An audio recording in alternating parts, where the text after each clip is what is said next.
Anthony Edwards trending ang sinabi sa Lakers na sweep daw aabutin sa kanila at Dalton Knecht dapat daw bigyan ng playing time ayon kay Shaquille O'Neal. Pero bago yan, natalo nga ang Los Angeles Lakers kanina sa kanilang Game 1 laban sa Minnesota Timberwolves. Pinangunahan ni Jaden McDaniels ang opensa ng Wolves matapos makapagtala ng 25 points at perfect shooting mula sa 3-point area. Hindi rin nagpahuli si Anthony Edwards na halos makapag-triple-double na may 22 points, 8 rebounds at 9 assists. Ang malaking factor sa pagkatalo ng Lakers ay ang 3-point shooting ng Minnesota. Nakagawa ang Wolves ng 42 of 21 3-pointers. Katumbas ito ng 50% shooting mula sa labas. Kumpara ito sa 15 out of 41 ng Lakers na hindi sapat para makasabay sa scoring ng Wolves. Si Austin Reeves ay nagkaroon lamang ng 16 points pero kapansin-pansin na hindi ito naging sapat para makapagbigay ng malaking impact sa laro. Si LeBron James ay may 19 points lamang habang si Luka Doncic ay nagpakitang gilas sa kanyang playoff debut sa Lakers na may 37 points at 8 rebounds. Dahil sa pagkatalo, umani ng batikos ang Lakers coaching staff. Maging ang NBA legend na si Shaquille O'Neal ay nagpahayag ng kanyang pagkadismaya. Ayon kay Shaq, hindi raw dapat mag-focus si Coach JJ Redick sa 9-man rotation. Dapat umano ay bigyan ng playing time sina Dalton Knecht at Shake Milton lalo na't kulang ang bench production ng Lakers kanina dahil sa maalat na shooting ni Vincent at DFS. Ang bench ng Lakers ay nakaambag lamang ng 13 points samantalang ang Wolves ay may 43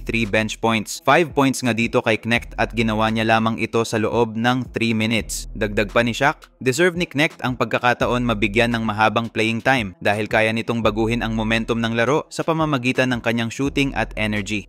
Pati nga si Luka ay naniniwala na deserve ni Knecht mabigyan ng playing time dahil nga sa maasahan talaga ito sa shooting. Samantala, kanina nga sa naging laban ng Los Angeles Lakers kontra Minnesota Timberwolves, isa sa mga dahilan ng pagkatalo ng Lakers ay ang mahinang presensya nila sa frontcourt. Hindi nga naging epektibo si Jackson Hayes na tila hirap na agad sa unang bahagi pa lamang ng laro. Nagtala lamang siya ng 1 point at 3 rebounds, dahilan kung bakit binigyan lang siya ni head coach JJ Redick ng 8 minutes na playing time.